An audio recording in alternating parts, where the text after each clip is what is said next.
जय हिंद। मैं संजय सिंह आप सभी को आप सबके YouTube channel Sanjay online study zone पर स्वागत करता हूं। क्रॉन पब्लिकेशन का प्रैक्टिस सेट नंबर 5 है दोस्तों। इससे पहले 4 में प्रैक्टिस सेट अपलोड कर चुका हूं, उसका प्लेलिस्ट बना दिया हूं दोस्तों। आप लोग उसे प्लेलिस्ट में जाकर देख सकते हैं और पूरी प्रैक्टिस सेट को पढ़ सकते हैं और अपने आप प्रैक्टिस कर सकते हैं। और यूटेरिया का 15 प्रैक्टिस सेट था, उसे भी मैं अपलोड कर चुका हूं। साथ ही साथ रुक्मणी प्रकाशन का भी प्रैक्टिस सेट में 20 प्रैक्टिस सेट था वॉल्यूम 2 का, उसे भी मैं अपलोड कर चुका हूं। उसका वीडियो आपको प्लेलिस्ट में मिल जाएगा। चैनल के प्लेलिस्ट में जाइएगा तो आपको सारा वीडियो प्लेलिस्ट में बना दिया हूँ, उसमें मिल जाएगा और सभी का लिंक मैं इस वीडियो के डिस्क्रिप्शन बॉक्स में डाल दूंगा। और इसके साथ आपको करंट अफेयर में मैं ला रहा हूँ, SPD current affair objective form में ला रहा हूँ दोस्तों।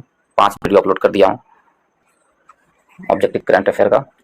आप लोग यदि उसे भी देखना चाहते हैं तो जाए, और प्लेलिस्ट बना हुआ है एसपीडी करंट अफेयर के नाम से। और उसमें वन लाइनर भी करंट अफेयर है एसपीडी का, पूरे साल भर का वन लाइनर मैं अपलोड कर चुका हूँ। एसपीडी का वन लाइनर करंट अफेयर पूरे साल भर का अपलोड है। आप लोग यदि उसे भी देखना चाहते हैं और करंट अफेयर को रिवाइज करना चाहते हैं और अपने तैयारी को और धारदार बनाना चाहते हैं दोस्तों, तो उसे जाएं और उसे वॉच करें, देखें और रिवाइज करें। उसके बाद ऑब्जेक्टिव करंट अफेयर देखें तो उससे आपको काफ़ी लाभ मिलेगा दोस्तों। यदि आप लोगों को अच्छा लगता है तो वीडियो को लाइक करें, दोस्तों के ग्रुप में शेयर करें एंड चैनल को सब्सक्राइब करना ना भूलें। तो चलिए स्टार्ट करते हैं दोस्तों। आज का पहला प्रश्न इस प्रैक्टिस सेट से, प्रैक्टिस सेट नंबर 5, क्रॉन का प्रैक्टिस सेट नंबर 5 से देखते हैं। आप लोग वीडियो को शेयर जरूर करें दोस्तों। आप लोग शेयर नहीं करते हैं, ज़्यादा से ज़्यादा वीडियो को शेयर करें ताकि ज़्यादा से ज़्यादा लोगों के पास पहुंच सके। तो चलिए आज स्टार्ट करते हैं। करंट अफेयर का पहला इसमें दिया गया है, निम्नलिखित में से किस सुल्तान के कुतुब मीनार की 5वीं मंजिल का निर्माण कराया है? किस सुल्तान ने कुतुब मीनार की 5वीं मंजिल का निर्माण करवाया है? तो हम लोग जानते हैं कि फिरोज शाह तुगलक थे जो 5वीं मीनार का निर्माण करवाए हैं। ऑप्शन नंबर बी हमारा सही, 80 हमारा सही आंसर होगा। कौन थे शासक? वो शासक थे फिरोज शाह तुगलक। 5वीं मंजिल का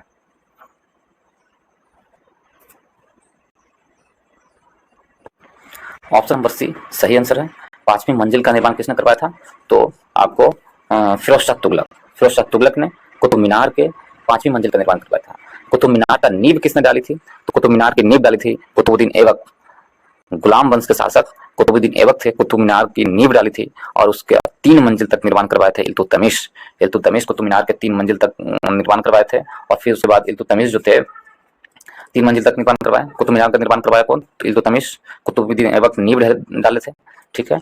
और कुछ समय बाद उस पर ऐसा माना जाता है कि वज्र गिर जाने से कुतुब मीनार का कुछ भाग ध्वस्त हो गया था, तो उसे फिरोज शाह तुगलक ने उसे मरम्मत करवाया, उसमें 5वीं और अंतिम मंजिल का निर्माण करवाया। तो ऑप्शन नंबर सी हमारा सही आंसर होगा। फिरोज शाह तुगलक ने 5वीं मंजिल का निर्माण करवाया था कुतुब मीनार का। ऑप्शन नंबर सी सही आंसर है, दिल्ली में स्थित है। नेक्स्ट प्रश्न चलते हैं दोस्तों, प्रश्न नंबर 2 की ओर। निम्नलिखित में से कौन सी जोड़ी या गवर्नर जनरल और घटना सुमेलित है? तो यदि इसमें हम देखें तो कौन सी जोड़ी और गवर्नर जनरल की घटना अवस्थित है? Lord Cornwallis regulating act. Lord Cornwallis regulating act गलत है। रेगुलेटिंग एक्ट जो आया था आपको कॉर्नवालिस के समय नहीं आया था, आपको रेगुलेटिंग एक्ट जो आया था 1773 में आया था और वो आपको वॉरेन हेस्टिंग के समय में आया था, ठीक है, वॉरेन हेस्टिंग के समय में आया था।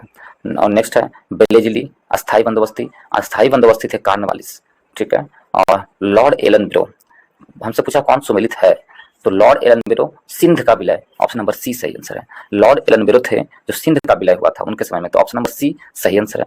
डी भी गलत है दोस्तों। कहा गया रेगुलेटिंग एक्ट 1773 में लाया गया था और इस समय कौन थे? वॉरेन हेस्टिंग थे गवर्नर जनरल।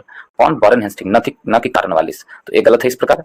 और लॉर्ड कॉर्नवालिस का जो कार्यकाल था 1886 से 1893 ईस्वी में था, ठीक है, लॉर्ड कॉर्नवालिस का कार्यकाल। और लॉर्ड कॉर्नवालिस के समय में ही अस्थायी बंदोबस्ती आया था, लागू किया गया था लॉर्ड कॉर्नवालिस के समय, न कि बेलेजली के समय में। और बेलेजली का जो समय था, बेलेजली का समय 1799 के आसपास, 1799 के से लेके 1799 के आसपास था बेलेजली का शासनकाल। यदि हम इसे देखें लॉर्ड एलन ब्रो, तो लॉर्ड एलन ब्रो ने सिंध विलय 1843 ईस्वी में किया था। लॉर्ड एरनविले ने सिंध का विलय 1843 में किया था। तो ऑप्शन नंबर सी हमारा सही आंसर होगा, सिंध विलय। नेक्स्ट प्रश्न चलते हैं दोस्तों, कांग्रेस के प्रथम भारतीय महिला अध्यक्ष कौन थी? तो कांग्रेस के प्रथम, ये प्रश्न है कांग्रेस के प्रथम भारतीय महिला, ये ध्यान दीजिएगा, भारतीय महिला अध्यक्ष कौन थी? इसमें 4 ऑप्शन है, इसमें से option number C Sarojini Naidu. Sarojini Naidu Congress के प्रथम भारतीय महिला अध्यक्ष थी। सरोजिनी नायडू जो यह एक प्रख्यात कवित्री और राष्ट्रवादी नेता थी सरोजिनी नायडू, ठीक है। 1925 में कांग्रेस की 40वें अधिवेशन की प्रथम महिला भारतीय महिला अध्यक्ष बनी थी, कांग्रेस की 40वें अधिवेशन में, और उत्तर प्रदेश के राज्यपाल भी रही है 1947 से 48 के बीच में सरोजिनी नायडू। तो ऑप्शन नंबर सी, आपसे पूछे कांग्रेस के प्रथम महिला अध्यक्ष पूछे, यदि आपसे पूछ लिया जाए कि कांग्रेस के प्रथम महिला अध्यक्ष कौन थे, तो एनी बेसेंट कांग्रेस के प्रथम महिला अध्यक्ष थे। परंतु ये प्रश्न पूछता है कि कांग्रेस के प्रथम भारतीय महिला अध्यक्ष कौन थे, तो सरोजिनी नायडू 1925 में। और तो ऑप्शन नंबर सी सही आंसर है, और 40वें अधिवेशन में अध्यक्षता किए थे, और वो भी कलकत्ता अधिवेशन में। तो ऑप्शन नंबर सी सही आंसर है। नेक्स्ट प्रश्न चलते हैं दोस्तों, सरोजिनी नायडू कानपुर अधिवेशन था, ठीक है, कानपुर में, और कलकत्ता अधिवेशन आपको एनी बेसेंट। नेक्स्ट प्रश्न चलते हैं, लोकनायक, लोकनायक के नाम से किसे जाना जाता है? तो लोकनायक नाम से बाल गंगाधर तिलक को नाम से जानता है। Option number C, Jayaprakash Narayan को लोकमान्य बाल गंगाधर तिलक कहते हैं। ये कंफ्यूजन होता है दोस्तों, और मैं जान से ये गलत बोला, क्योंकि लोकनायक है और लोकमान्य किसको बोलते हैं? बाल गंगाधर तिलक। यदि मान्य बताएंगे तो बाल गंगाधर तिलक, लोकनायक जयप्रकाश होता है। ऑप्शन नंबर सी हमारा सही आंसर है, लोकनायक जयप्रकाश के नाम से जाने जाते हैं। तो ऑप्शन नंबर सी सही आंसर है। संपूर्ण क्रांति जयप्रकाश नारायण ने चलाए थे, संपूर्ण क्रांति किनके द्वारा चलाया गया था? संपूर्ण क्रांति जयप्रकाश नारायण ने चलाए थे। वे प्रसिद्ध समाज सेवक भी थे, और उन्हें लोकनायक के नाम से जाना जाता है, जयप्रकाश नारायण को, और बाल गंगाधर तिलक को लोकमान्य बाल गंगाधर तिलक कहा जाता है। तो ऑप्शन नंबर सी हमारा सही आंसर है। नेक्स्ट प्रश्न चलते हैं दोस्तों, 5 नंबर प्रश्न में, 5 में दिया गया, भारतीय राष्ट्रीय आंदोलन पर इंडिया स्ट्रगल नामक पुस्तक लिखी गई थी। तो भारतीय राष्ट्रीय आंदोलन पर इंडिया स्ट्रगल नामक पुस्तक किसने लिखे थे? तो इस पुस्तक के लेखक सुभाष चंद्र बोस थे। ऑप्शन नंबर ए हमारा सही आंसर है। इंडिया स्ट्रगल पुस्तक लेखक कौन है? सुभाष चंद्र बोस। इस पुस्तक में भारत पर ब्रिटिश समाज की विरुद्ध 1920 से लेकर 1942 तक आंदोलन को शामिल किया गया था। कौन थे? सुभाष चंद्र बोस। इंडिया स्ट्रगल नामक पुस्तक लेखक सुभाष चंद्र बोस। 6 नंबर प्रश्न की ओर, वर्ष 2022 का UNHCR नानसेन शरणार्थी पुरस्कार किसने जीता है? UNHCR नानसेन शरणार्थी पुरस्कार एंजेला मर्केल जीती है। ऑप्शन नंबर डी हमारा सही आंसर है। एंजेला मर्केल जर्मनी के पूर्व चांसलर है। एंजेला मर्केल जो UNHCR 2022 का नानसेन रिफ्यूजी अवार्ड जीता है। कौन है? तो वो संयुक्त राष्ट्र के शरणार्थी एजेंसी पुरस्कार से सम्मानित किया गया है एंजेला मर्केल को। ऑप्शन नंबर डी हमारा सही आंसर है। ऑप्शन नंबर डी सही आंसर है। नेक्स्ट प्रश्न चलते हैं दोस्तों, प्रश्न नंबर 7 की ओर। प्रश्न नंबर 7 में, इलेक्ट्रिक कारों के लिए मोटर स्पोर्ट्स चैंपियनशिप का नाम क्या है? तो इलेक्ट्रिक कारों के लिए मोटर स्पोर्ट्स चैंपियनशिप का नाम है फार्मूला ई। ऑप्शन नंबर बी सही आंसर है। ऑप्शन नंबर बी सही आंसर है। नेक्स्ट प्रश्न चलते हैं 8 नंबर प्रश्न की ओर दोस्तों, न्यायमूर्ति ललित के बाद भारत के 5वें मुख्य न्यायाधीश के रूप में कौन पदभार ग्रहण किए थे?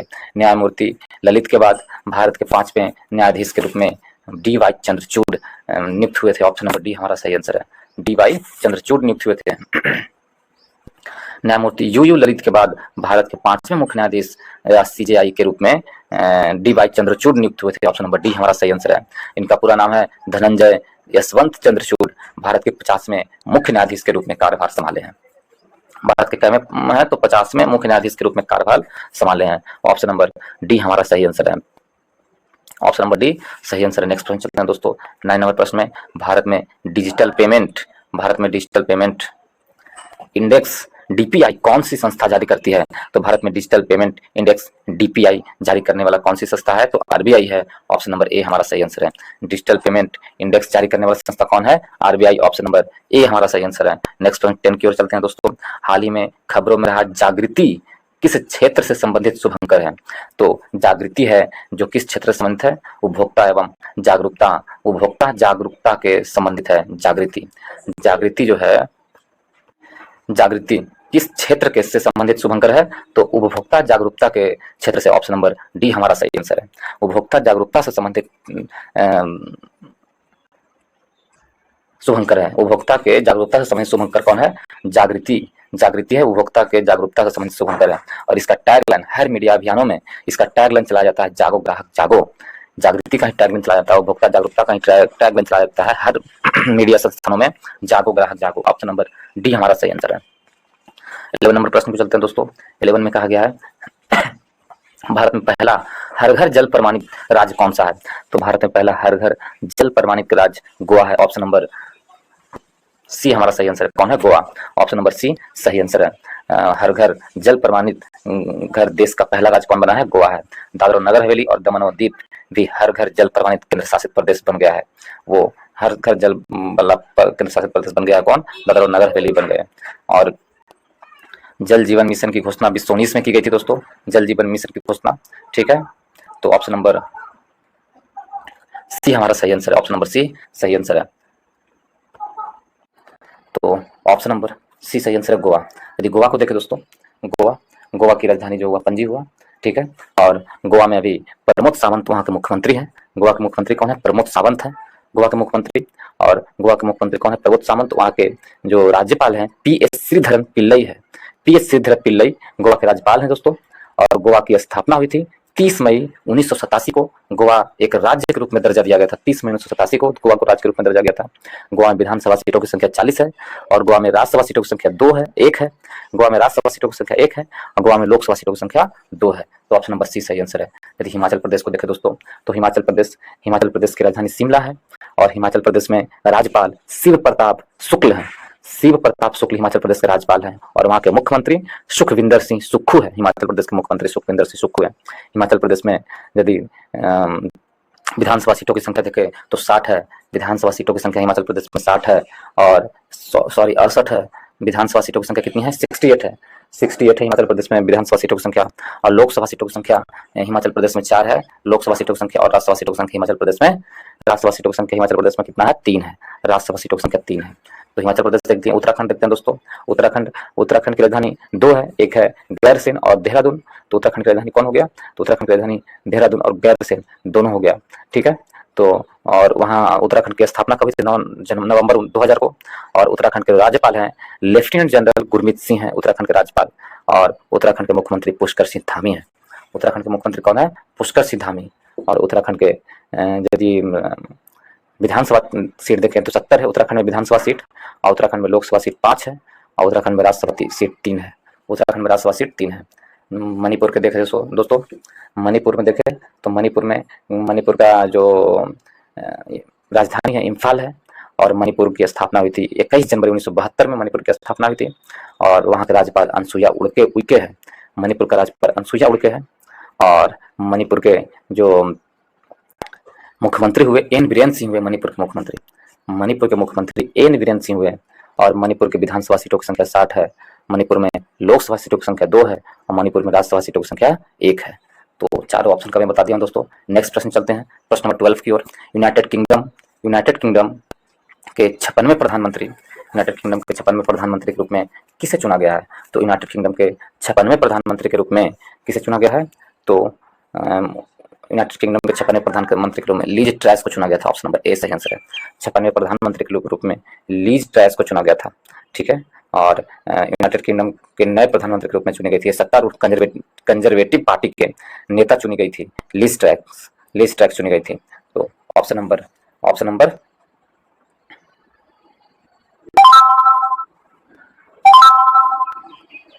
Lease trace. नेक्स्ट प्रश्न चलते हैं दोस्तों 13 नंबर प्रश्न की ओर।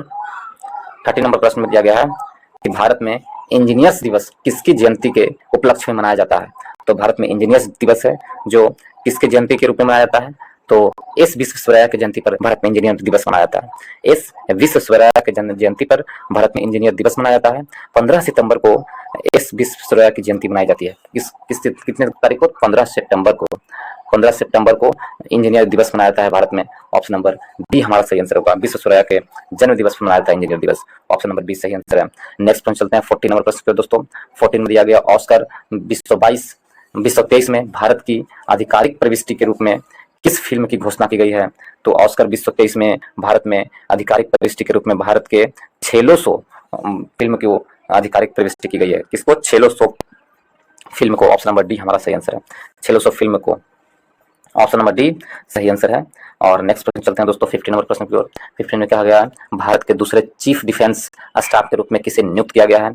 तो भारत के दूसरे चीफ डिफेंस स्टाफ के रूप में किसे नियुक्त किया गया है, तो अनिल चौहान को भारत के चीफ डिफेंस के रूप में दूसरे चीफ डिफेंस चुना गया है, नियुक्त किया गया है। किसे? अनिल चौहान को। ऑप्शन नंबर बी हमारा सही आंसर है। अनिल चौहान को ऑप्शन नंबर बी सही आंसर है। सीडीएस के रूप में, दूसरा सीडीएस के रूप में चुना गया अनिल चौहान को। और पहले सीडीएस कौन थे? तो बिपिन रावत थे, जिनकी मृत्यु हेलीकॉप्टर दुर्घटना में हुई थी। तो कौन सीडीएस बने हैं? तो Anil Chauhan. Option number B सही आंसर है। नेक्स्ट प्रश्न चलते हैं 16 में। निम्नलिखित में से किस नेता ने 1906 में कलकत्ता कांग्रेस अधिवेशन की अध्यक्षता की थी? कलकत्ता कांग्रेस अधिवेशन की अध्यक्षता किस नेता ने की थी 1906 में? तो कलकत्ता कांग्रेस अधिवेशन की अध्यक्षता किसने की थी? तो दादा भाई नौरोजी ने की थी। ऑप्शन नंबर डी हमारा सही आंसर है। Option number D, Calcutta Congress की अध्यक्षता 1906 में दादा भाई नौरोजी ने किए थे। ऑप्शन नंबर डी सही आंसर है, दादा भाई नौरोजी ने। ठीक है, तो ऑप्शन नंबर डी सही आंसर है। और वो अधिवेशन जो 1906 का अधिवेशन था दादा भाई नौरोजी का, वो दादा भाई नौरोजी का कांग्रेस की तीसरी अध्यक्षता थी। ऑप्शन नंबर डी सही आंसर है। नेक्स्ट प्रश्न चलते हैं दोस्तों 17 नंबर प्रश्न की ओर। 17 नंबर प्रश्न में निम्नलिखित में कौन सा सुमेलित नहीं है?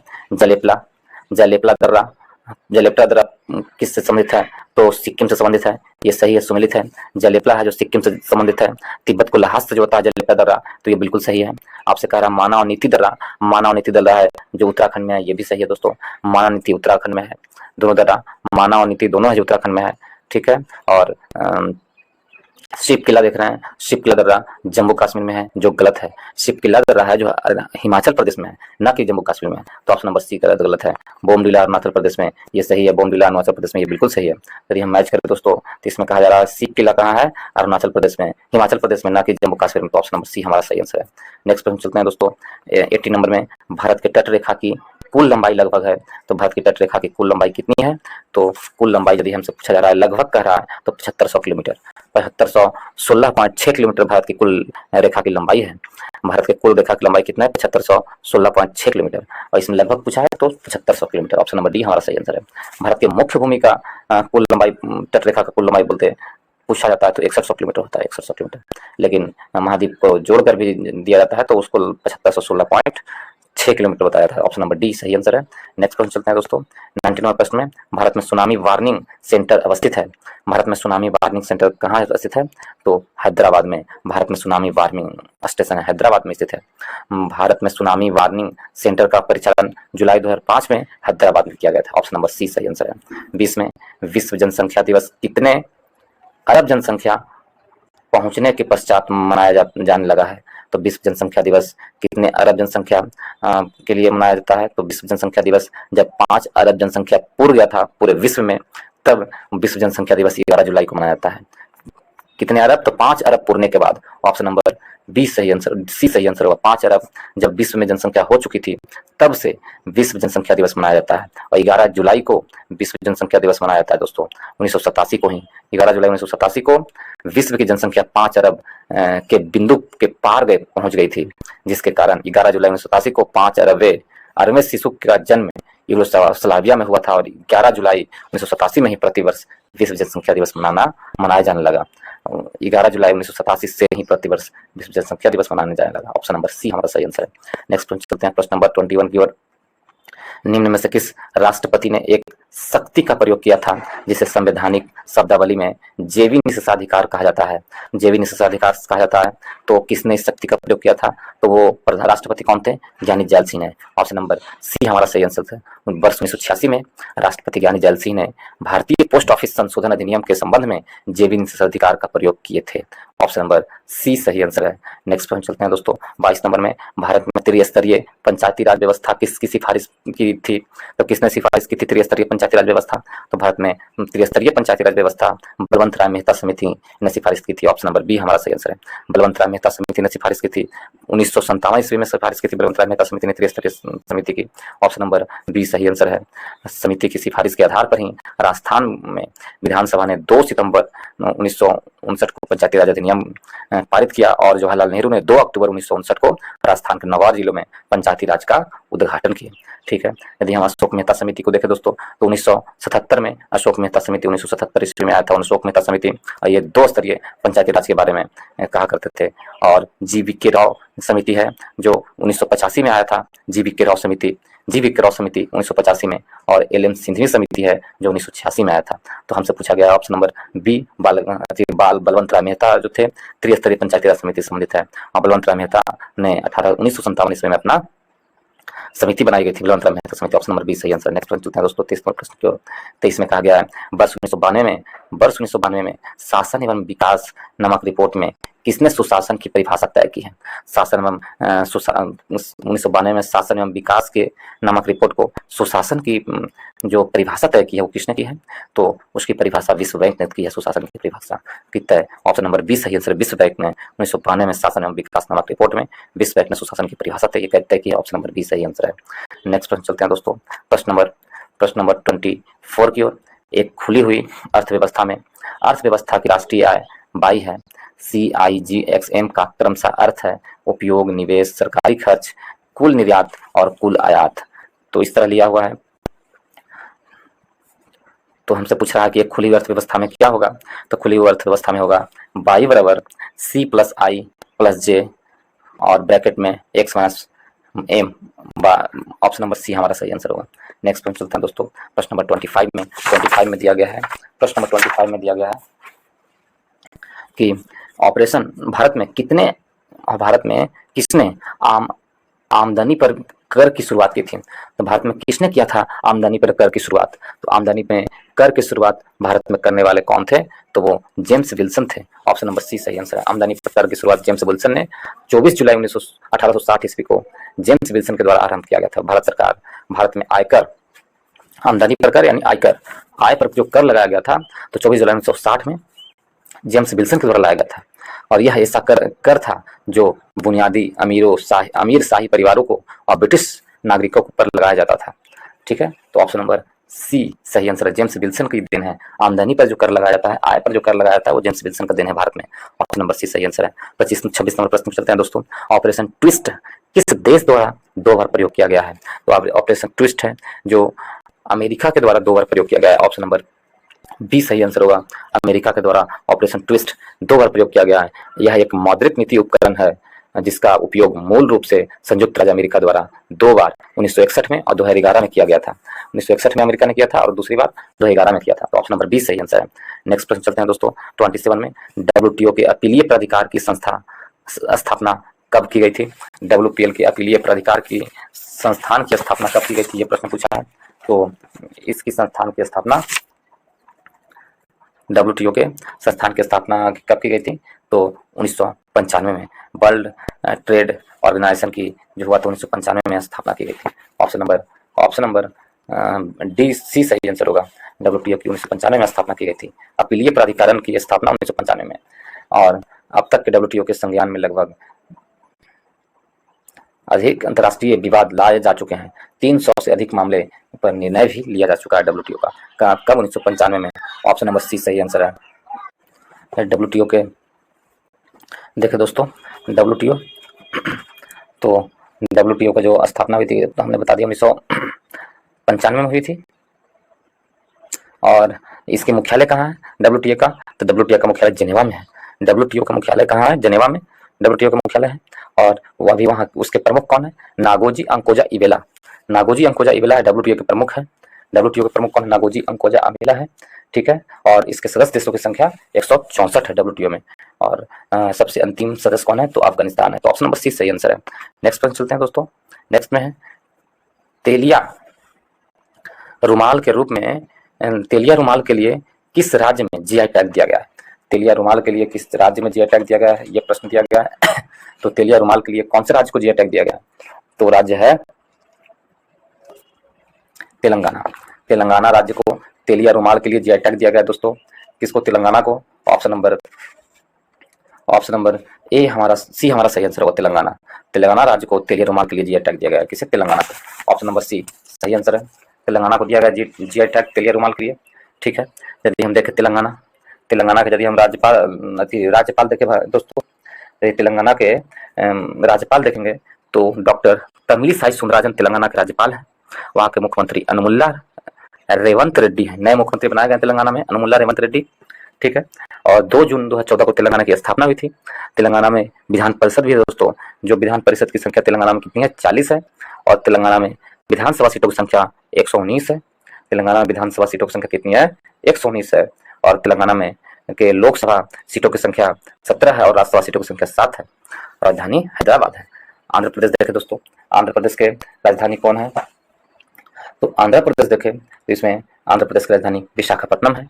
और अभी वहाँ के जो मुख्यमंत्री है आंध्र प्रदेश के जगन मोहन रेड्डी हैं। वहाँ के राज्यपाल अब्दुल नजीर हैं। आंध्र प्रदेश के राज्यपाल अब्दुल नजीर है। आंध्र प्रदेश के विधानसभा सीटों की संख्या 175 है। और आंध्र प्रदेश में विधान परिषद भी है। वहाँ विधान परिषद की संख्या कितना आंध्र प्रदेश में, तो आंध्र प्रदेश में 58 विधान परिषद है, 58 विधान परिषद है। आंध्र प्रदेश में लोकसभा सीटों की संख्या 25 है और राज्यसभा सीटों की संख्या 11 है। तमिलनाडु की ओर चलते हैं दोस्तों। तमिलनाडु में दिया गया है, तो तमिलनाडु में चलिए देखें तो तमिलनाडु का मुख्यमंत्री कौन है, तो एम.के. स्टालिन तमिलनाडु का मुख्यमंत्री है। और आर.एन. रवि तमिलनाडु के आपको राज्यपाल होंगे। यदि आपसे पूछ लिया जाए तमिलनाडु के विधानसभा सीटों की संख्या कितनी है, तो 234 है तमिलनाडु में विधानसभा सीटों की संख्या। और तमिलनाडु में लोकसभा सीटों की संख्या 39 है और राज्यसभा सीटों की संख्या 19 है। त्रिपुरा को देखते हैं हम लोग। त्रिपुरा को देखते हैं। त्रिपुरा की राजधानी अगरतला है। और त्रिपुरा में यदि आपसे मुख्यमंत्री पूछे तो त्रिपुरा के मुख्यमंत्री मनिक शाह हैं। और त्रिपुरा के राज्यपाल इंद्रसेन रेड्डी नल्लू हैं। त्रिपुरा में विधानसभा सीटों की संख्या 60 है और लोकसभा सीटों की संख्या 2 है। और त्रिपुरा में राज्यसभा सीटों की संख्या 1 है। तो ऑप्शन नंबर सी हमारा सही आंसर होगा, तेलंगाना। नेक्स्ट प्रश्न चलते हैं दोस्तों। इसमें दिया गया है, नेक्स्ट में इसमें है विश्व खाद्य सुरक्षा दिवस कब मनाया जाता है। तो विश्व खाद्य सुरक्षा दिवस कब मनाया जाता है, यह प्रश्न पूछा है। तो 20 मई को विश्व खाद्य सुरक्षा दिवस मनाया था। ऑप्शन नंबर ए सही आंसर होगा। ऑप्शन नंबर ए नहीं, सॉरी, ऑप्शन नंबर बी 7 जून को विश्व खाद्य दिवस मनाया था। ऑप्शन नंबर बी सही आंसर। 7 जून को मनाया था विश्व खाद्य दिवस, 7 जून को मनाया था। 20 मई यदि हम देखें तो 20 मई को विश्व मधुमक्खी दिवस मनाया जाता है दोस्तों। 20 मई को विश्व मधुमक्खी दिवस मनाया जाता है, 20 मई को, ठीक है। और यदि 26 अगस्त देखें तो विश्व महिला समानता दिवस मनाया था, 26 अगस्त को विश्व महिला समानता दिवस। और 10 सितंबर को विश्व आत्महत्या रोकथाम दिवस मनाया था, 10 सितंबर को। और विश्व खाद्य सुरक्षा दिवस आपको 7 जून को मनाया था। ऑप्शन नंबर बी सही आंसर है। 30 नंबर प्रश्न चलते हैं। पूर्वी घाट से होकर कौन सी नदी नहीं बहती है। तो पूर्वी घाट से होकर कौन सी नदी नहीं बहती है, तो वो पूर्वी घाट से होकर कोसी नदी नहीं बहती है। ऑप्शन नंबर सी हमारा सही आंसर है। पूर्वी घाट से होकर कोसी नदी नहीं बहती है। ऑप्शन नंबर सी सही आंसर है। गोदावरी, कृष्णा, कावेरी, महानदी आदि महत्वपूर्ण नदियां हैं जो पूर्वी घाट से होकर बहती है, जबकि कोसी नदी पूर्वी घाट से होकर नहीं बनती है। कोसी नदी है जो नेपाल की तराई से निकलती है। ऑप्शन नंबर सी हमारा सही आंसर है। नेक्स्ट प्रश्न को चलते हैं दोस्तों। 31 में लाल पांडा के बारे में क्या सत्य है। तो लाल पांडा के बारे में क्या सही है, ये प्रश्न पूछा है। तो लाल पांडा है जो एक में कहा जा रहा है, कथन में कि लाल पांडा को भारत में कानूनी संरक्षण प्राप्त है, सही है, कानूनी संरक्षण प्राप्त है लाल पांडा को। और यह अरुणाचल प्रदेश के राजकीय पशु है, गलत है। लाल पांडा है जो अरुणाचल प्रदेश के राजकीय पशु नहीं है, यह सिक्किम के राजकीय पशु है। यह सिक्किम के राजकीय पशु है, अरुणाचल प्रदेश के राजकीय पशु नहीं है लाल पांडा, ठीक है। और अरुणाचल प्रदेश के राजकीय पशु क्या है, मिथुन है। मिथुन है अरुणाचल प्रदेश के राजकीय पशु। एक प्रकार का बैल है मिथुन, बिहार का राजकीय पशु है। और यह एलुरूस फुलगेंस प्रजाति का जानवर है, तो ये भी सही है। 1 और 3 सही है। ऑप्शन नंबर सी हमारा सही है, 1 और 3 सही है। नेक्स्ट प्रश्न चलते हैं दोस्तों। 32 में निम्नलिखित में से कौन प्रथम अशोक चक्र प्राप्त करता था। तो प्रथम अशोक चक्र प्राप्त करता कौन था, वो प्रथम अशोक चक्र प्राप्त करता नर बहादुर थापा था। नर बहादुर थापा प्रथम अशोक चक्र प्राप्त करता था। और इन्हें वर्ष 1952 में अशोक चक्र की स्थापना हुई थी। अशोक चक्र की स्थापना वर्ष 1952 में हुई थी। और पहली बार यह सम्मान नर बहादुर थापा को दिया गया था। बचित्तर सिंह और सुहाग विश्वास को संयुक्त रूप से मिला था। नर बहादुर थापा और बचित्तर सिंह और सुहाग विश्वास को संयुक्त रूप से दिया गया था अशोक चक्र का प्रथम पुरस्कार, ठीक है। ऑप्शन नंबर ए सही आंसर है। 33 में विश्व में सर्वाधिक आबादी वाला शहर कौन सा है। यदि हम देखें विश्व में सबसे अधिक आबादी वाला शहर, तो इसमें से कौन सा शहर होगा, तो दिल्ली है। दिल्ली नहीं, इसमें जापान का जो है शहर टोक्यो, वो टोक्यो है जो विश्व में सबसे अधिक आबादी वाला शहर है। जापान के शहर टोक्यो है जो विश्व में सबसे अधिक, जापान की राजधानी है टोक्यो, सबसे अधिक आबादी वाला शहर है। और यहाँ की जनसंख्या लगभग 373 करोड़ है। तो ऑप्शन नंबर डी सही आंसर है। ऑप्शन नंबर डी सही आंसर है। ऑप्शन नंबर डी सही आंसर। नेक्स्ट प्रश्न चलते हैं दोस्तों। 74 नंबर प्रश्न, 34 नंबर प्रश्न में कहा गया भगवती समिति का संबंध किससे है। तो भगवती समिति का संबंध किससे संबंधित है, तो यह संबंध है बेरोजगारी से। भगवती समिति का संबंध बेरोजगारी से। ऑप्शन नंबर बी सही आंसर है, भगवती समिति का संबंध बेरोजगारी से है। प्रत्यक्ष कर तो वांचो समिति से संबंधित है प्रत्यक्ष कर, और प्रत्यक्ष कर से संबंधित है वांचो समिति से, और भगवती समिति बेरोजगारी से संबंधित है। स्वाधीनता स्वामीनाथन समिति है, स्वामीनाथन समिति 1994 में आया था। जनसंख्या नीति से संबंधित स्वामीनाथन समिति। और यदि भानु प्रताप समिति सिंह समिति देखें तो कृषि से संबंधित भानु प्रताप सिंह समिति। तो ऑप्शन नंबर बी हमारा सही आंसर है। नेक्स्ट प्रश्न चलते हैं दोस्तों 35 में। ब्रिक्स में सबसे अंत में कौन सा देश शामिल हुआ है। ब्रिक्स में सबसे अंत में कौन सा देश शामिल हुआ है, तो ब्रिक्स में सबसे अंत में शामिल होने वाला देश कौन सा है, तो वह है रूस। ऑप्शन नंबर डी सही आंसर है। रूस नहीं, साउथ अफ्रीका है, दक्षिण अफ्रीका जिसे बोलते हैं, अफ्रीका है सबसे अंतिम समाहित होने वाला। तो यदि हम देखें, यह पहले यह ब्रिक्स के नाम से जाना जाता था, और 2010 में अफ्रीका के शामिल हो जाने से यह ब्रिक्स कर दिया गया, ब्रिक्स नाम रख दिया गया। तो बी से ब्राजील, आर से रसिया, सी से चाइना, आई से इंडिया, और एस से साउथ अफ्रीका। साउथ अफ्रीका सबसे अंतिम है शामिल होने वाला। ऑप्शन नंबर डी सही आंसर है। नेक्स्ट प्रश्न चलते हैं दोस्तों 36 नंबर। उरुग्वे की राजधानी क्या है, मुद्रा क्या है। तो उरुग्वे के मुद्रा आपको यदि आपसे पूछ दिया है तो उरुग्वे की मुद्रा क्या है,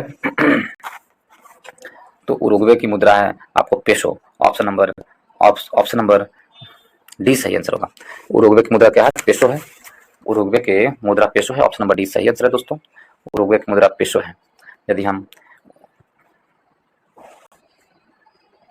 ऑप्शन नंबर डी सही आंसर है, उरुग्वे की राजधानी, उरुग्वे की मुद्रा क्या है, पेसो है। नेक्स्ट प्रश्न चलता है दोस्तों 37 में। इनमें से कौन सी रचना सलमान रुश्दी की नहीं है। सलमान रुश्दी की रचना कौन सी रचना सलमान रुश्दी की नहीं है, तो 4 ऑप्शन है, 3 ऑप्शन इसमें दिया, 1 ऑप्शन आगे है दोस्तों। सलमान रुश्दी की रचना कौन नहीं है, तो इसमें से यदि हम देखें तो फ्यूरी है जो सलमान रुश्दी की रचना है। गोल्डन हाउस सलमान रुश्दी की रचना है। Mid night children Salman Rushdie की रचना है। और आगे एक दिया हुआ है, उसमें देखते हैं वो क्या दिया हुआ है टी में। टू लाइफ्स है जो सलमान रुश्दी की रचना नहीं है। ऑप्शन नंबर डी सही आंसर है। टू लाइफ्स सलमान रुश्दी की रचना नहीं है, टू लाइफ्स है जो विक्रम सेठ की रचना है। ऑप्शन नंबर सी डी सही आंसर है। नेक्स्ट प्रश्न चलते हैं दोस्तों 38 नंबर प्रश्न की ओर। Uttar Pradesh global investor summit 2023 का आयोजन किस शहर में किया जा सकता है। Uttar Pradesh global investor summit में 2023 का आयोजन कहाँ किया जाएगा, लखनऊ में किया जाएगा। ऑप्शन नंबर बी सही आंसर है। कहाँ, लखनऊ में। ऑप्शन नंबर बी सही आंसर है। नेक्स्ट प्रश्न चलते हैं दोस्तों। हाल ही में जारी global quality infrastructure index GQII 2021 में भारत का रैंकिंग क्या है। तो 2021 में ग्लोबल इंफ्रास्ट्रक्चर रैंकिंग में भारत का रैंकिंग क्या है, तो 10वां है। भारत का रैंकिंग 10वां। ऑप्शन नंबर सी सही आंसर है। नेक्स्ट प्रश्न चलते हैं 40 नंबर प्रश्न में। कौन सा शहर 2023 में राष्ट्रीय बाल विज्ञान कांग्रेस का मेजबानी की है। राष्ट्रीय बाल विज्ञान कांग्रेस की मेजबानी करने वाला कौन सा शहर है, वो अहमदाबाद शहर है। 30वीं राष्ट्रीय बाल विज्ञान कांग्रेस अहमदाबाद साइंस सिटी में शुरू किया गया था। कहाँ, अहमदाबाद का science city. Option number A हमारा सही आंसर है। नेक्स्ट प्रश्न चलते हैं 41 में। अवैध सीमा पार करने से रोकने के लिए अमेरिका और किस देश ने नई अप्रवासन नीति पर सहमति व्यक्त की है। नई अप्रवासन नीति पर किसने सहमति व्यक्त किया है सीमा पार को रोकने के लिए, तो इसने ऑप्शन नंबर ए मैक्सिको ने, अमेरिका और मैक्सिको ने किया है। ऑप्शन नंबर ए सही आंसर है। अमेरिका और मैक्सिको ने किया है। ऑप्शन नंबर ए सही आंसर है दोस्तों।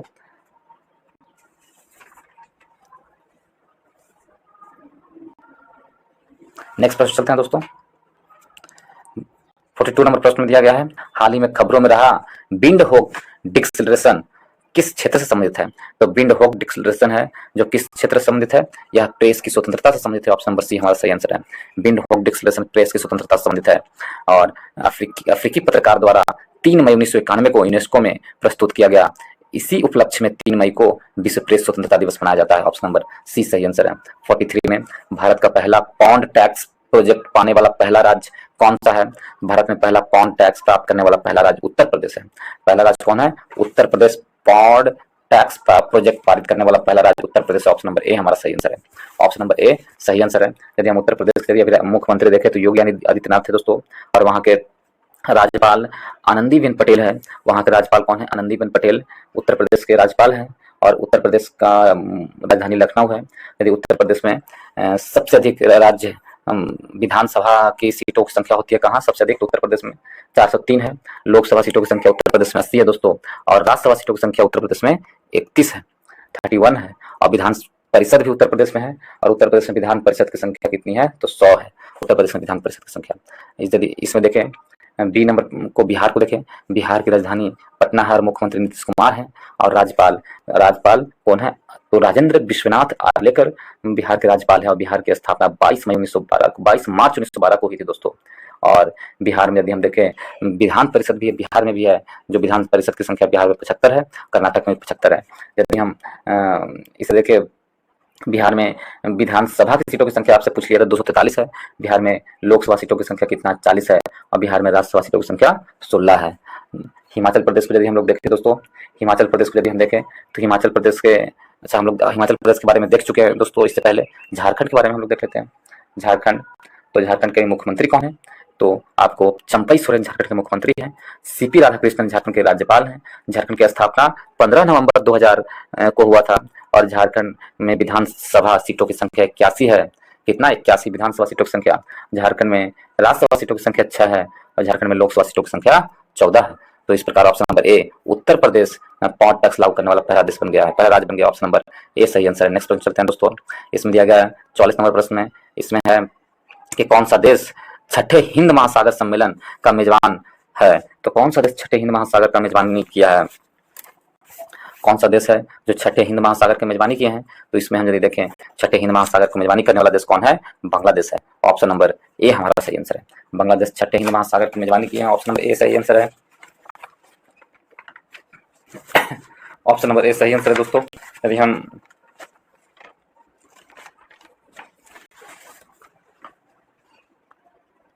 तो ऑप्शन नंबर ए, चलिए नेक्स्ट प्रश्न चलते हैं। 45 में विश्व पर्यावरण दिवस प्रतिवर्ष कब मनाया जाता है? तो विश्व पर्यावरण दिवस यदि हम देखें तो प्रतिवर्ष किस दिन को मनाया जाता है? तो विश्व पर्यावरण दिवस है जो प्रतिवर्ष 5 जून को मनाया जाता है। ऑप्शन नंबर सी सही आंसर है। 5 जून को विश्व पर्यावरण दिवस मनाया जाता है, और विश्व पर्यावरण दिवस कब मनाया जाता है? 5 जून को मनाया जाता है। नेक्स्ट प्रश्न चलते हैं दोस्तों। नेक्स्ट में दिया गया है और कब, तो इसमें दिया गया है कि मिस वर्ल्ड प्रतियोगिता 2023 का आयोजन किस देश में किया जाएगा? मिस वर्ल्ड प्रतियोगिता 2023 का आयोजन किस देश में किया जाएगा, यह प्रश्न पूछा है। तो इसका आयोजन भारत में 2023 में किया गया है। 27 साल के अंतराल के बाद भारत में मिस वर्ल्ड प्रतियोगिता का आयोजन 2023 में किया गया है। और इससे पहले आयोजन 1996 में हुआ था। मिस वर्ल्ड का आयोजन भारत में कब हुआ था? 1996 में। इसकी जानकारी है। यह मिस वर्ल्ड प्रतियोगिता का 71वां संस्करण है, जो 2023 में किया गया। 71वां संस्करण किया गया था मिस वर्ल्ड का। तो ऑप्शन नंबर कौन होगा? ऑप्शन नंबर ए हमारा सही आंसर होगा। इंडिया वर्ल्ड सिनी सेट्टी इस साल की मिस वर्ल्ड प्रतियोगिता में भारत का प्रतिनिधित्व करने वाली थी। कौन? सिनी सेट्टी की थी। ठीक है, ऑप्शन नंबर ए सही आंसर है। नेक्स्ट प्रश्न चलते हैं दोस्तों। हम लोग चलेंगे 47 में। तो इंडोनेशिया बैडमिंटन ओपन का युगल खिताब किस जोड़ी ने जीता है? इंडोनेशिया बैडमिंटन युगल का खिताब, इंडोनेशिया बैडमिंटन ओपन का युगल खिताब किस जोड़ी ने जीती है? तो 4 ऑप्शन है, किस जोड़ी ने जीती है इंडोनेशिया ओपन युगल का खिताब? तो भारत के सात्विक और चिराग की जो जोड़ी है, सात्विक साईराज और चिराग रेड्डी। देखिए शटलर सात्विक साईराज रंकी रेड्डी और चिराग शेट्टी ने इंडोनेशिया ओपन बैडमिंटन के पुरुष का युगल खिताब जीता है। ऑप्शन नंबर ए हमारा सही आंसर है। नेक्स्ट पहुंच सकते हैं दोस्तों। 48 में भारतीय वायुसेना के लिए हल्के लड़ाकू विमान के उत्पादन के लिए हिंदुस्तान एरोनॉटिक्स लिमिटेड ने किसके साथ समझौता किया है? तो किसके साथ समझौता किया है हिंदुस्तान एरोनॉटिक्स लिमिटेड ने? तो यह समझौता जेई एरोस्पेस और हिंदुस्तान एरोनॉटिक के साथ किया। ऑप्शन नंबर ए सही आंसर है। जेई एरोस्पेस और हिंदुस्तान एरोनॉटिक के साथ। ऑप्शन नंबर ए सही आंसर है। 49 में भारतीय पुरुष क्रिकेट टीम का मुख्य चयनकर्ता किसे नियुक्त किया गया है? तो भारतीय पुरुष क्रिकेट टीम का मुख्य चयनकर्ता किसे नियुक्त किया गया है? तो अजीत अगरकर को नियुक्त किया गया। ऑप्शन नंबर सी सही आंसर है। आगे की ओर चलते हैं दोस्तों। इसमें दिया गया है 50 नंबर प्रश्न में लॉर्ड हनुमान को किस चैंपियनशिप का आधिकारिक शुभंकर घोषित किया गया है? तो लॉर्ड हनुमान को किस चैंपियनशिप का? तो एशियाई एथलेटिक्स चैंपियनशिप का लॉर्ड हनुमान को घोषित किया गया। ऑप्शन नंबर ए सही आंसर है। एशियाई athletics championship, option number A सही आंसर है। नेक्स्ट क्वेश्चन चलते हैं दोस्तों। सामान्य विज्ञान को हम लोग देखेंगे अब यहाँ से। इसमें दिया गया है, यदि आप लोग को दोस्तों भारतीय संविधान से संबंधित प्रश्न पढ़ना है, तो वो भी प्रीवियस ईयर प्रश्न पढ़ना हो, तो आप हमारे चैनल के प्लेलिस्ट में जाएं, वहाँ पर आपको प्रीवियस ईयर घटना चक्र बुक से में जो दिया हुआ है पीसीएस एग्जाम में पूछे हुए प्रश्न, सारे प्रश्न को मैं अपलोड कर चुका हूँ और उसका प्लेलिस्ट भी बना दिया हूँ दोस्तों। यदि आप लोग देखना चाहते हैं तो वीडियो के डिस्क्रिप्शन बॉक्स में जाएं, वहाँ पर लिंक मिल जाएगा। और भारतीय इतिहास से संबंधित भी मैं पूरा वीडियो अपलोड कर चुका हूँ। तीनों इतिहास, मॉडर्न, मध्यकालीन और प्राचीन को अलग अलग प्लेलिस्ट बना दिया हूँ दोस्तों। यदि आप लोग उसे भी देखना चाहते हैं तो जाएँ प्लेलिस्ट में और उसे वॉच करें, देखें और इससे अपनी तैयारी में और मजबूती प्रदान करें दोस्तों। यदि आप लोगों को अच्छा लगता है तो वीडियो को लाइक करें और दोस्तों के ग्रुप में शेयर जरूर करें दोस्तों। प्लीज़ दोस्तों शेयर जरूर करें और वीडियो को सब्सक्राइब करना ना भूलें, चैनल को सब्सक्राइब करना ना भूलें। तो चलिए 51 नंबर प्रश्न पर चलते हैं हम लोग। रक्तदाब नापने के यंत्र का नाम क्या है? तो रक्तदाब मापने वाला यंत्र का नाम क्या है? तो सिर्फ गैनोमैनोमीटर। ऑप्शन नंबर 20 सही आंसर होगा। सिर्फ गैनोमैनोमीटर रक्तदाब मापने वाले यंत्र है। ऑप्शन नंबर 20 सही आंसर है। नेक्स्ट प्रश्न चलते हैं दोस्तों 52 में। 52 में कहा गया, मान लीजिए कि पृथ्वी की पश्चिमगामी हो रहे एक रॉकेट यान की चाल प्रकाश के वेग के 2/10 है। रॉकेट यान स्थित यात्रियों को जो प्रकाश नीला दिखाई दे रहा है वह पृथ्वी पर स्थित पर्यवेक्षकों को किस रंग का दिखाई देगा? तो पृथ्वी पर स्थित पर्यवेक्षकों को वह पीला दिखाई देगा। ऑप्शन नंबर सी सही आंसर है। नेक्स्ट प्रश्न चलते हैं दोस्तों 53 में। यदि VA और VW और VS क्रमशः वायु, जल तथा इस्पात में ध्वनि की गति है तो वायु, जल एवं इस्पात में सबसे अधिक इस्पात में होगा, उसके बाद वायु में होगा, उसके बाद जल में होगा। तो इसको हम देखें तो VS सबसे अधिक वायु में, फिर सबसे अधिक इस्पात में, उसके बाद वायु में, ठोस द्रव वाटर में, वायु में नहीं वाटर में, उसके बाद गैस में। ठोस द्रव और गैस, तो ऑप्शन नंबर ए सही आंसर होगा। ठीक है, सबसे पहले आपको इस्पात में, फिर जल में, फिर वायु में। तो ऑप्शन नंबर ए सही आंसर है। 54 में निम्नलिखित में से कौन सा यूरेनियम समस्थानिक परमाणु ऊर्जा संयंत्र में बिजली उत्पादन में इस्पात इस्तेमाल किया जाता है? तो बिजली उत्पादन में इस्तेमाल कौन सा किया जाता है ये है दोस्तों, तो बिजली उत्पादन में इस्तेमाल किया था यूरेनियम 235 का उपयोग किया था बिजली उत्पादन में। ऑप्शन नंबर ए हमारा सही आंसर, सी हमारा सही आंसर है। Option number C uranium 235। Next प्रश्न चलते हैं दोस्तों 55 में। 55 में दिया गया है, निम्न में से कौन है, सुमेलित कीजिए आविष्कार और आविष्कारक है। थोड़ा छोटा कर लेते हैं दोस्तों, हम लोग देखते हैं एक ही फ्रेम में लाने की कोशिश करेंगे इसमें। चलिए आ गया, इसको हम लोग देखते हैं 55 में। जॉन गुटेनबर्ग, जॉन गुटेनबर्ग के बारे में देखेंगे तो ये क्या है? जॉन गुटेनबर्ग प्रिंटिंग प्रेस से संबंधित है। John Gutenberg printing press. W.S. Roentgen X-ray की खोज की है। W.S. रोएंटगन एक्सरे की खोज की है। जॉन गुटेनबर्ग प्रिंटिंग प्रेस की खोज की है। और माइकल फ्राइडे डायनेमो की खोज की है। और अलेक्जेंडर ग्राहम बेल टेलीफोन की खोज की है। इस प्रकार से देखें हम तो 3 2 3 4 1 2 3 2 3 4 1 ऑप्शन नंबर डी हमारा सही आंसर होगा दोस्तों। नेक्स्ट प्रश्न चलते हैं। प्रश्न नंबर 56 में Tata institute of fundamental research कहाँ पर स्थित है? Tata institute of fundamental research जिसे कहाँ पर स्थित है, कहाँ पर स्थित है? टाटा इंस्टीट्यूट ऑफ फंडामेंटल है जो मुंबई में स्थित है। ऑप्शन नंबर डी हमारा सही आंसर है। इसकी स्थापना 1 जून 1995 को हुई थी। इसकी स्थापना 1 जून 1995 को 1945 में हुई थी। Tata institute of fundamental research की 1945 में। कब? 1945 में। ऑप्शन नंबर डी सही आंसर है, डी मुंबई में। नेक्स्ट प्रश्न चलते हैं 57 में। निम्नलिखित में से कौन सी संस्था विज्ञान और प्रौद्योगिकी से है? विज्ञान और प्रौद्योगिकी से कौन सी संस्था है? तो विज्ञान और प्रौद्योगिकी से यदि हम देखें तो वो कौन सी संस्था है? विज्ञान और प्रौद्योगिकी से ICSSR, Indian council of social science research, विज्ञान और प्रौद्योगिकी से। ऑप्शन नंबर सी सही आंसर है। ऑप्शन नंबर सी सही आंसर है। इसकी स्थापना 1969 में भारत सरकार द्वारा देश में सामाजिक विज्ञान में अनुसंधान को बढ़ावा देने के लिए की गई थी। ऑप्शन नंबर सी सही आंसर है। नेक्स्ट प्रश्न चलते हैं दोस्तों, इसमें दिया गया है भौतिकी की किस शाखा में अति सूक्ष्म कणों की चाल का अध्ययन किया जाता है? भौतिकी की किस शाखा में अति सूक्ष्म कणों की चाल को अध्ययन किया जाता है? तो भौतिकी की वो कौन सी शाखा है? तो उसमें अति सूक्ष्म कणों की अध्ययन किया जाता है तो वह है क्वांटम मैकेनिक्स। क्वांटम मैकेनिक्स में सूक्ष्म कणों को किया जाता है। ऑप्शन नंबर सी सही आंसर है। 59 में निम्नलिखित में से किस में ऋणात्मक आवेश होता है? तो ऋणात्मक आवेश किस में होता है दोस्तों? ये है दिया हुआ ऋणात्मक आवेश है जो आपको ऋणात्मक आवेश किस में होता है?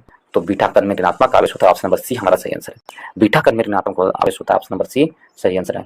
आगे की ओर चलते हैं दोस्तों 16 नंबर प्रश्न में। आजकल सड़क की रोशनी में पीले लैंप बहुतायत में प्रयोग हो रहे हैं। इन लैंप में निम्न में से किसका उपयोग किया जाता है? तो पीले लैंप में सोडियम का उपयोग किया जाता है। ऑप्शन नंबर ए हमारा सही आंसर है। सोडियम का उपयोग किया जाता है नाभिक के रिएक्टर में द्रव एवं के रूप में शीतलन के रूप में किया जाता है सोडियम का। 61 में दिया गया है स्टेनलेस स्टील बनाने के लिए लोहे में क्या मिलाया जाता है? तो स्टेनलेस स्टील बनाने के लिए लोहे में क्रोमियम, मैग्नीज एवं कार्बन की मिश्र धातु बनाया जाता है। क्रोमियम और किसका स्टेनलेस स्टील बनाने के लिए क्रोमियम और निकल के धातु बनाए थे। ऑप्शन नंबर डी सही आंसर है। ऑप्शन नंबर डी सही आंसर है। नेक्स्ट क्वेश्चन चलते हैं दोस्तों। 62 में गोताखोरों द्वारा गहरे समुद्र में सांस लेने के लिए ऑक्सीजन के साथ किस गैस को मिश्रित किया जाता है? तो गोताखोरों द्वारा गहरे समुद्र में सांस लेने के लिए ऑक्सीजन के साथ साथ हीलियम का मिक्स किया जाता है। ऑप्शन नंबर ए हमारा सही आंसर है। हीलियम का ऑक्सीजन के साथ ले जाया जाता है।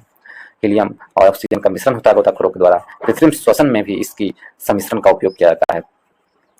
ठीक है, ऑप्शन नंबर ए हमारा सही आंसर है। नेक्स्ट क्वेश्चन चलते हैं। 53 में फोटोग्राफी की प्लेट पर निम्नलिखित में से किसकी परत चढ़ाई जाती है? तो फोटोग्राफी की प्लेट पर किसकी परत चढ़ाई जाती है? फोटोग्राफी की प्लेट पर सिल्वर ब्रोमाइड की परत चढ़ाई जाती है। ऑप्शन नंबर बी सही आंसर। सिल्वर ब्रोमाइड की परत चढ़ाई जाती है फोटोग्राफी की प्लेट पर। नेक्स्ट क्वेश्चन चलते हैं दोस्तों। इसमें दिया गया है 64 में निम्नलिखित में से कौन सा पॉलीमर नहीं है? कौन सा पॉलीमर नहीं है? यह प्रश्न पूछा है।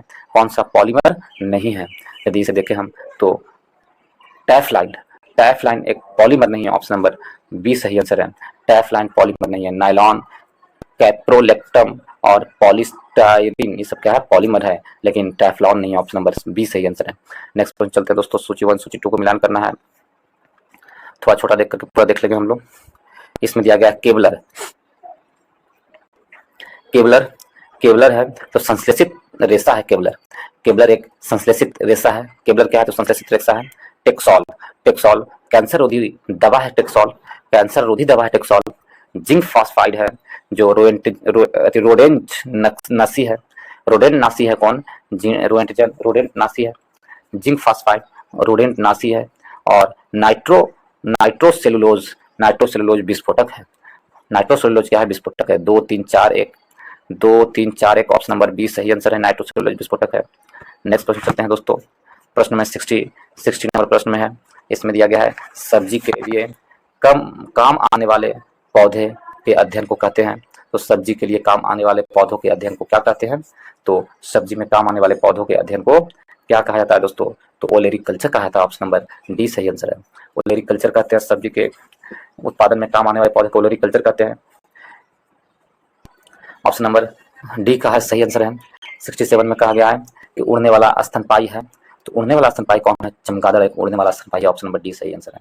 चमगादड़ क्या है? उड़ने वाला स्तनपायी है। ऑप्शन नंबर डी सही आंसर है। ठीक है दोस्तों, नेक्स्ट प्रश्न चलते हैं। नेक्स्ट प्रश्न दिया गया रेशम की कीड़ा अपने जीवन चक्र के किस चरण में वाणिज्यिक तंतु पैदा करता है?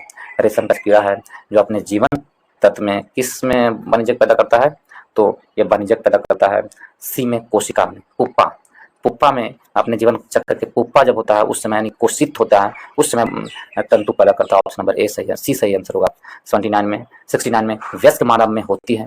तो वयस्क मानव में 206 हड्डियां होती हैं। ऑप्शन नंबर बी सही आंसर है। वयस्क मानव में कितनी? 206 हड्डियां होती है। ऑप्शन नंबर बी सही आंसर है।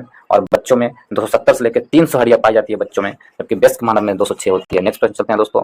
70 में वर्ल्ड कप मतलब WBC का बनना तथा RBC का विनाश होना किसमें है? तो WBC का बनना और RBC का विनाश होना प्लीहा में होता है। यह कार्य ऑप्शन नंबर 20 सही आंसर है। प्लीहा में, अस्थि मज्जा कहते हैं जिसे। 71 की ओर प्रकाश संश्लेषण का उपोत्पाद है। तो प्रकाश संश्लेषण का उपोत्पाद क्या है? तो प्रकाश संश्लेषण का उपोत्पाद ऑक्सीजन है जो जल से प्राप्त होता है। ऑप्शन नंबर 20 सही आंसर है। प्रकाश संश्लेषण का उपोत्पाद ऑक्सीजन है, O2 है। नेक्स्ट प्रश्न चलते हैं दोस्तों। इसमें दिया गया है सूची 1 सूची 2 को मिलान करना है। एक तरफ रोग है और उसका संबंधित रोग होने वाला रोग है। यदि इसमें देखें सूखा रोग किससे है? तो सूखा रोग है जो आपको सूखा रोग विटामिन डी से संबंधित है। ठीक है, सूखा रोग, बेरी रोग विटामिन B1 से संबंधित है। निस्सांधता रोग विटामिन ए से संबंधित है। अस्कर्वी रोग विटामिन सी से संबंधित है। 1 2 3 4 ऑप्शन नंबर ए हमारा सही आंसर है। ऑप्शन नंबर ए सही आंसर है। नेक्स्ट प्रश्न चलते हैं दोस्तों। 73 में सही जोड़े बनाइए तथा नीचे दिए गए कूट से सही उत्तर चुनिए। तो सही जोड़ा बनाना है और सही आंसर चुनना है। तो देखेंगे एक और कूट नजर नहीं आ रहा, उसे भी हम लोग कर लेते हैं। एक है एनीमिया रोग, रक्त अल्पता रोग किसके कमी कारण होता है? लौह तत्व की कमी कारण एनीमिया होता है। ठीक है, यदि हम देखें गोल घोटू या गोइटर है जो आयोडीन की कमी कारण होता है दोस्तों। रतौंधी रोग या नाइट ब्लाइंडनेस होता है विटामिन ए की कमी से, नाइट ब्लाइंडनेस। और बेरी रोग विटामिन B1 की कमी से होता है। तो इसे मैच करें 2 3 4 1 ऑप्शन नंबर बी हमारा सही आंसर है। नेक्स्ट प्रश्न चलते हैं दोस्तों 74 नंबर प्रश्न की ओर। 74 नंबर प्रश्न में दिया गया है। इसमें दिया गया है एक तरफ प्लेग है, दूसरी तरफ एक तरफ रोग है और उससे संबंधित होने वाला रोग किससे संबंधित होता है, उस वो दिया हुआ है रोग। तो प्लेग, प्लेग किससे संबंधित है? तो जीवाणु से होने वाला रोग है प्लेग। प्लेग है जो जीवाणु से संबंधित है। प्लेग किससे है? जीवाणु से। ठीक है। एड्स वायरस से होने वाला रोग है दोस्तों, एड्स। और गंजापन है जो कवक से होने वाला रोग है, गंजापन। और मलेरिया प्रोटोजोआ से होने वाला रोग है। तो इस प्रकार यदि मैचिंग करें 4 3 2 1, 4 3 2 1 इसमें होगा 4 3 2 1। यदि इसमें हम चले तो 4 3 2 1 ऑप्शन नंबर डी हमारा सही आंसर है। 4 3 2 1 ऑप्शन नंबर डी सही आंसर है। नेक्स्ट प्रश्न चलते हैं दोस्तों 75 नंबर प्रश्न में। निम्न रंगों के बीच आंख की सुग्रहता किनके लिए सबसे अधिक होती है? तो निम्नलिखित रंगों में से बीच आंख की सुग्रहता सबसे अधिक, आंख सबसे आसानी से कौन सा रंग के बीच देखने में कंफर्टेबल महसूस करता है आंख? तो कौन से दो रंगों के बीच? तो पीला और हरा रंग है, इन दो रंगों को आंख देखने में काफी कंफर्टेबल महसूस करता है। तो ऑप्शन नंबर डी हमारा सही आंसर होगा। ऑप्शन नंबर डी सही आंसर होगा। इसके साथ ही इस वीडियो को समाप्त करते हैं दोस्तों।